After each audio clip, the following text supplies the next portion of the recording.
What's up, everybody? It's Alex from Heavy New York, and on the phone, we got Cristin of Grey Daze. Thank you so much for your time today, man. I really appreciate it. Yeah, no, it's my pleasure. Yeah, it's so awesome to have you here. So, Amends is scheduled to come out in April of 2020. Now, I know that you have. So, these vocals feature Chester's vocals from back in 1994 in the mid 90s, but you said that you were kind of like adjusting the music over it. So, like, do you want to talk about like what you kind of adjusted, like what is from like the past and what is the present, etc.? Yeah, basically all the music's new. So even the stuff that's similar to the old versions has all been redone, re-recorded, new tones, new drum beats, new bass lines, new guitar for everything. And some of it's drastically different, some of it's slightly different. Like What's in the Eye was pretty close to the original, whereas Sickness is a completely different take on the song. Mm-hmm. But all the music got redone. Okay. Could the two singles that are available right now to the public, Sickness and What's in the Eye, could that like serve as maybe like a clear representation on the direction of the entirety of Amends, or is there like a lot of different sounds incorporated in here? There's a lot of different sounds. We work with a lot of different producers. So we had people send us visions of their version of the song, and then we kind of picked and choose which one we liked the best, and then we as a band went in and put our stuff over top of it. So all the songs are pretty different. I would say that What's in the Eye is one of the only songs. There's two songs on the record that are really close to the original, and then the rest of the songs are just drastic departures. Mm-hmm. Interesting. Now, obviously before the tragic loss of Chester, you mentioned that you were working on him with this like a couple of months before the tragedy. What I was curious is, was there like a specific direction that you guys were like going for with the making of Amends, or has there been like a lot of improvising involved? There wasn't too much of a preconceived idea. It's kind of a little bit of both. I mean, when Chester was around, the idea was we were working with a producer named Sylvia Massey at first, and we were working on kind of just redoing what we had. So we took the records that we had before, and we were kind of just updating some of the tones, and then Chester was going to come in and redo some of the vocals and sort of update it and give it a little more modern of a feel. And then obviously when he passed away, we weren't sure what we would even do with this, if we'd even continue doing it. And after a few months, after 8 or 9 months, Sean came to us and said, you know what, I really want to finish what we started with Chester. And Chester was obviously very into it too, so we felt like we would do our friend a disservice by not completing what we started. Mm-hmm. Definitely. And you mentioned like you were working with different producers, and you had a lot of different outside input. So that had to have opened Grey Daze's minds to all of you guys, like to many different new ideas and experiences, right? Oh yeah, it took it to a completely different level. I mean, obviously Chester's experience making records over the past 20 years is what he would have brought to the table had he been here. But for us, we kind of haven't been in the music business for the past at least 15 years for most of us. So it was a definitely had to shake some rust off and get into the mindset of making new music, which was really cool. Yeah, and correct me if I'm wrong, but Grey Daze, you guys released two full-length albums before this one back in the '90s, before you joined Linkin Park, right? Yep, there was two full-length records. And just to clarify, like, why I'm here, because I'm not the original guitar player either. Mm-hmm. Bobby Benish was the original guitar player, and Bobby passed away in 2004, I believe, 2003 or 2004. He ended up getting brain cancer and passed away. So when Sean and Chester and Mace went to put the band back together, they needed a guitar player, and I had a relationship with Chester since high school, and I played with Sean off and on for fun, and had business with him outside of music. So that's when they brought me in. So Grey Daze put out two records in the mid 90s. Okay. And then I'm kind of a new addition in 2016. Mm-hmm. Was this intended to be just like when you guys first decided let's make another Grey Daze record? Like was maybe like the original intention, let's just make a follow up to the second length Grey Daze, to the second Grey Daze record, or being that it was such a long time already that the idea was just start fresh, do something Grey Daze has never done before?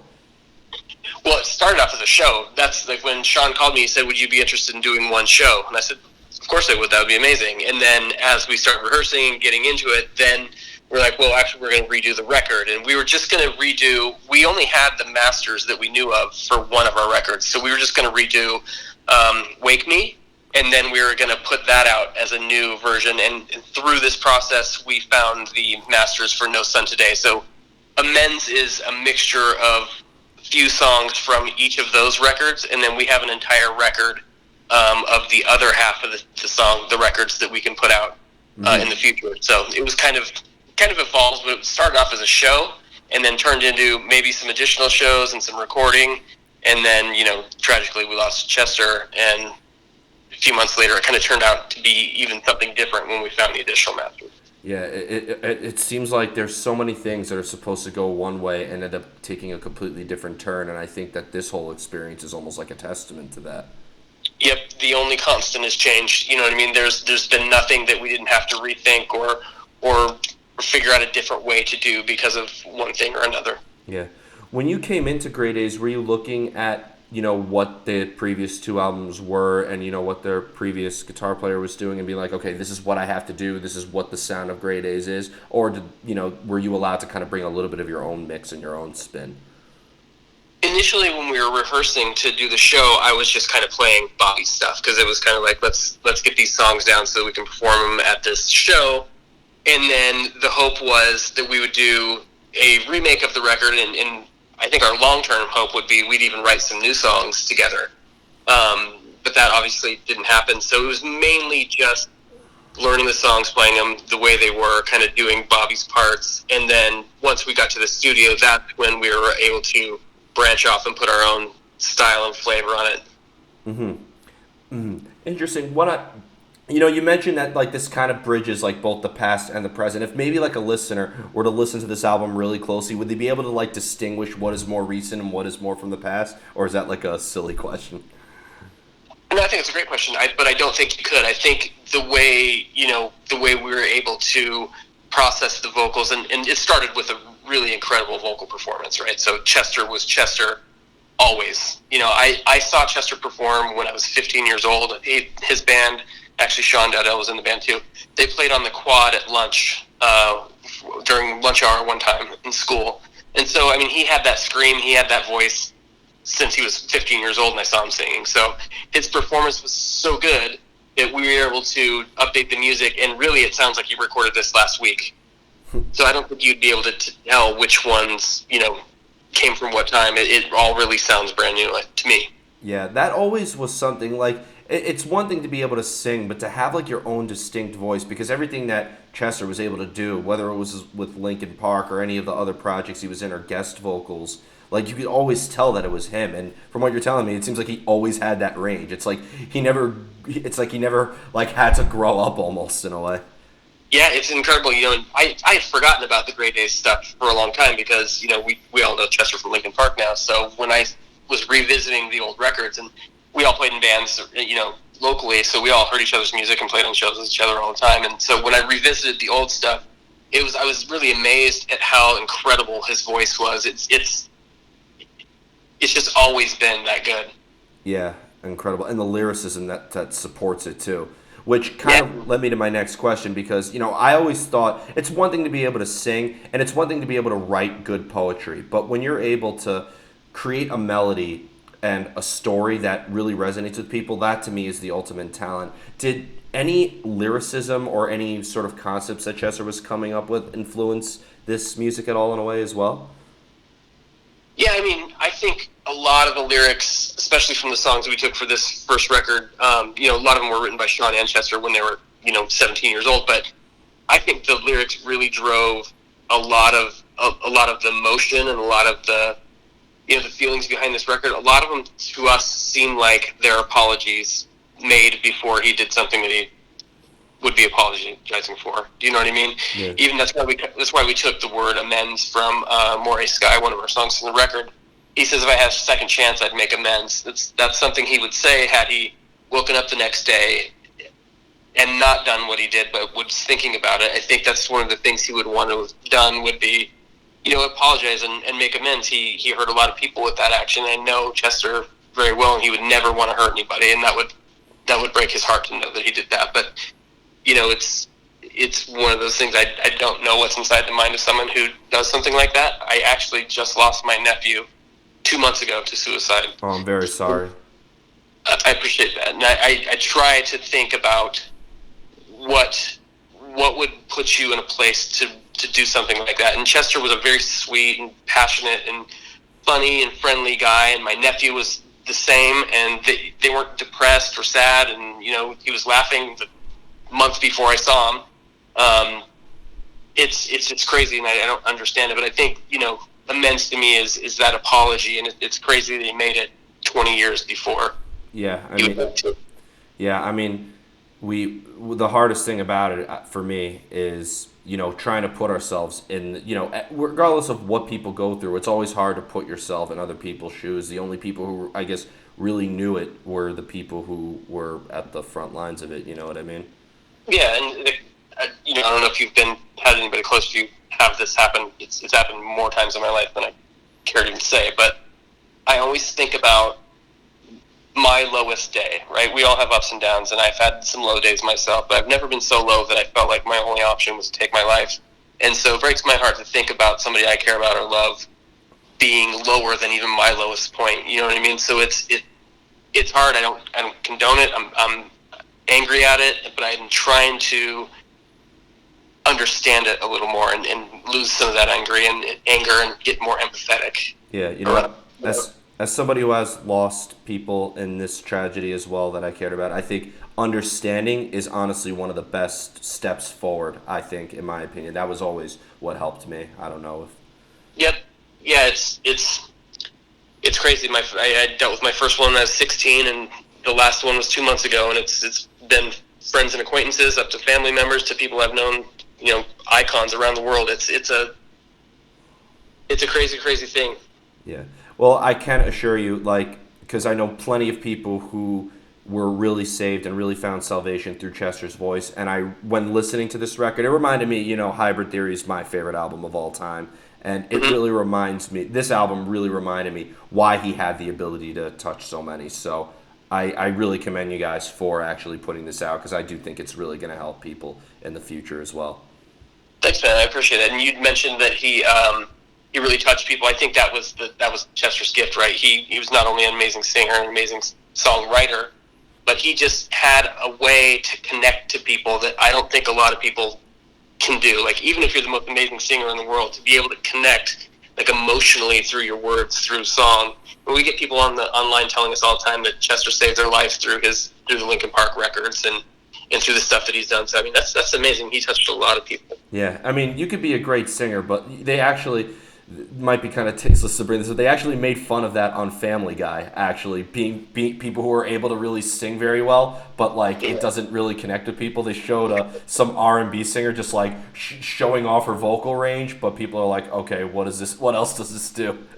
Yeah. So. Yeah, no, I get it. Yeah, and one thing I was actually really curious about with this particular album, I think this is kind of random to bring up, but I've noticed that this is probably the most consistent record in terms of song length as well, because all but 2 songs are exactly 3.5 minutes long. So how did you guys know when to say the song is done, this is it, we don't need to adjust it anymore?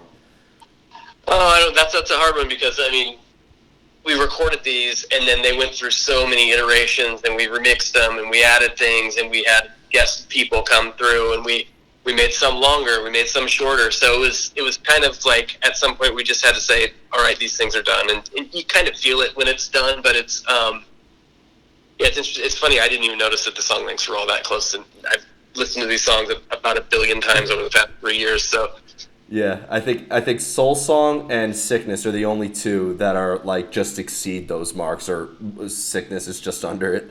Yep. Well, Sickness was 2 minutes and 30 seconds when we thought that we finished it, and we're like, we need a double chorus at the end. It just feels too short, so we went in and added another chorus. So, may I just say, very good move doing that. Yeah, it's one of those things where I loved that song, and then once we did that, I'm like, this is my favorite one. But I go back and forth. My favorite one changes depending on what week you talk to me. Yeah. And the final question I wanted to ask you is, because again, this album is absolutely amazing. I'm not just, we shine Chester in the highest light as we should, but the musicianship that you all were able to bring into this was absolutely phenomenal. I was very impressed. Could we maybe, obviously nobody could replace such a frontman, but have you guys ever thought about maybe not even necessarily Grey Daze, but maybe continuing to make music together and maybe, either playing live with some great other musicians, or is this kind of gonna be kind of like the end of the story in a way? That's a great question. So the answer is I don't know, because we've talked about it a million times, and we're like, you know what, let's cross this bridge when there's a demand for it, right? So it's like, let's put the record out, see how people receive it. Chester's not a replaceable thing or person. So if and when we did it, we would have to do it very delicately and think about how we're doing it. So we thought about maybe we could do a festival, and maybe a singer from each band could come in and sing one song, and that might be cool, but logistically that's a nightmare. Yeah. Could we get somebody that maybe knew Chester or was friends with Chester or has some connection come in and to do a show or something?